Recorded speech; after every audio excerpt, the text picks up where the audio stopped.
Assalamualaikum warahmatullahi wabarakatuh. Kembali lagi bersama saya Danar Hafidz. Nah, di sini kita akan membahas mengenai akuntabel. Nah, akuntabel ini merupakan salah satu nilai yang wajib dimiliki oleh seorang ASN. Secara umum akuntabel kita bisa artikan sebagai kemampuan untuk melaksanakan tugas dengan jujur, bertanggung jawab, cermat, disiplin, dan berintegritas tinggi. Nah, salah satu cara untuk mengukur akuntabilitas adalah menggunakan data. Saat ini data merupakan salah satu komponen terpenting dalam segala hal. Tidak hanya di pemerintahan namun juga di swasta. Nah, seperti yang saya bilang tadi bahwa akuntabilitas itu berhubungan dekat dengan data. Namun, ketika kita melihat kondisi kita saat ini, banyak sekali maladministrasi. Hal ini tentu mempengaruhi akuntabilitas.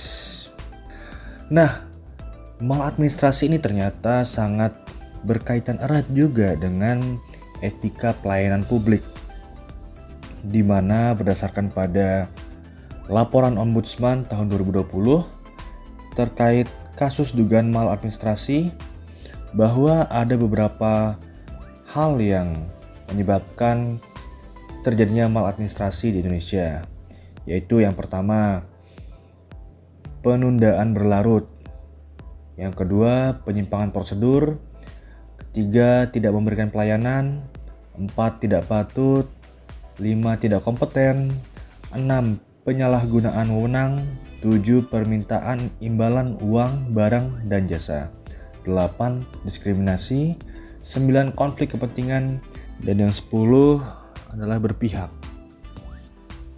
Jadi pada tabel tersebut kita bisa melihat bahwa memang pelayanan publik kita masih cukup buruk ya, yang akan berakibat kepada maladministrasi data dan juga kemudian akan merambat ke hal-hal lainnya. Baik, selanjutnya kita akan berbicara mengenai penyimpanan dan penggunaan informasi pemerintah. Nah, informasi dan data yang disimpan dan dikumpulkan serta dilaporkan pada pemerintah itu harus berdasarkan pada 4 hal. Yang pertama, harus relevan, kemudian reliable, understandable, dan comparable. Nah, untuk relevan itu artinya data dan informasi yang disediakan itu dapat digunakan untuk mengevaluasi kondisi sebelumnya, saat ini, dan yang akan datang. Kemudian reliable, berarti bahwa informasi tersebut harus dapat dipercaya dan tidak bias.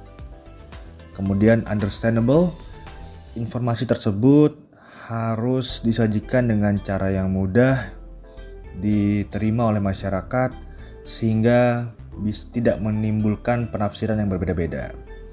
Kemudian ada comparable, artinya bahwa informasi yang diberikan itu bisa digunakan sebagai pembanding. Nah, jadi bisa juga sebagai uji data. Nah, untuk dapat mengumpulkan informasi dengan baik dan benar, maka ASN harus bertindak sebagai berikut. Yang pertama, ASN bertindak dan mengambil keputusan secara transparan. Kemudian, ASN menjamin penyimpanan informasi yang bersifat rahasia. Ketiga, ASN mematuhi perencanaan yang telah ditetapkan. Yang keempat, ASN diperbolehkan berbagi informasi untuk mendorong efisiensi dan kreativitas. Yang kelima, ASN menjaga kerahasiaan yang menyangkut kebijakan negara. Yang keenam, ASN memberikan informasi secara benar dan tidak menyesatkan kepada pihak lain yang memerlukan informasi terkait kepentingan kedinasan. Kemudian yang terakhir, ASN tidak menyalahgunakan informasi intern negara, tugas, status, kekuasaan, dan jabatannya untuk mendapat atau mencari keuntungan atau manfaat bagi diri sendiri atau untuk orang lain.